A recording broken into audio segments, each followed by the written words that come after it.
बहुत पुरानी बात है। एक जंगल में दो पक्के दोस्त रहते थे। एक था गीदड़ और दूसरा था ऊंट। गीदड़ काफी चालाक था और ऊंट सीधा सा। ये दोनों दोस्त घंटों नदी के पास बैठकर अपना सुख दुख बांटते थे।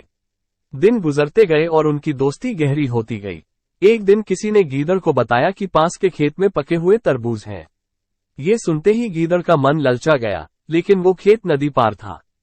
अब नदी को पार करके खेत तक पहुंचना उसके लिए मुश्किल था। इसलिए वो नदी पार करने की तरकीब सोचने लगा। सोचते सोचते वो ऊंट के पास चला गया। ऊंट ने दिन के समय गीदड़ को देखकर पूछा, मित्र, तुम यहाँ कैसे?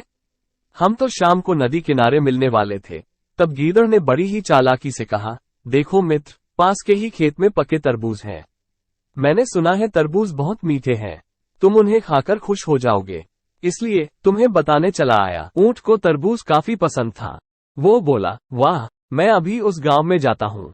मैंने बहुत समय से तरबूज नहीं खाए हैं। ऊंट जल्दी जल्दी नदी पार करके खेत जाने की तैयारी करने लगा।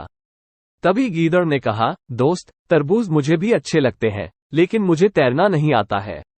तुम तरबूज खा लोगे तो मुझे लगेगा कि मैंने भी खा लिए। तभी ऊंट बोला, तुम चिंता मत करो, मैं तुम्हें अपनी पीठ पर बैठाकर नदी पार करवाऊंगा। फिर साथ में मिलकर तरबूज खाएंगे। ऊंट ने जैसा कहा था वैसा ही किया। खेत में पहुंचकर गीदड़ ने मन भरकर तरबूज खाए और खुश हो गया। खुशी के मारे वो जोर जोर से आवाजें निकालने लगा। तभी ऊंट ने कहा, तुम शोर मत मचाओ, लेकिन वो माना नहीं।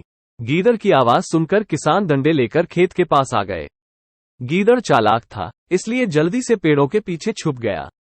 ऊंट का शरीर बड़ा था, इसलिए वो छुप नहीं पाया। किसानों ने गुस्से के मारे उसे बहुत मारा। किसी तरह अपनी जान बचाते हुए ऊंट खेत के बाहर निकला। तभी पेड़ के पीछे छुपा गीदड़ बाहर आ गया। गीदड़ को देखकर ऊंट ने गुस्से में पूछा, तुम क्यों इस तरह चिल्ला रहे थे? गीदड़ ने कहा कि मुझे खाने के बाद चिल्लाने की आदत है, तभी मेरा खाना पचता है। इस जवाब को सुनकर ऊंट को और गुस्सा आ गया। फिर भी वो चुपचाप नदी की ओर बढ़ने लगा। नदी के पास पहुंचकर उसने अपनी पीठ पर गीदड़ को बैठा लिया।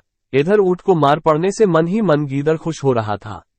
उधर नदी के बीच में पहुंचकर ऊंट ने नदी में डुबकी लगानी शुरू कर दी। गीदड़ डर गया और बोलने लगा, यह क्या कर रहे हो? गुस्से में ऊंट ने कहा, मुझे कुछ खाने के बाद उसे हजम करने के लिए नदी में डुबकी मारनी पड़ती है। गीदड़ को समझ आ गया कि ऊंट उसके किए का बदला ले रहा है। बहुत मुश्किल से गीदड़ पानी से अपनी जान बचाकर नदी किनारे पहुंचा। उस दिन के बाद से गीदड़ ने कभी भी ऊंट को परेशान करने की हिम्मत नहीं की। कहानी से सीख। ऊंट और गीदड़ की कहानी से यह सीख मिलती है कि चालाकी नहीं करनी चाहिए। अपनी करनी खुद पर भारी पड़ जाती है। जो जैसा करता है उसे वैसा ही भरना होता है।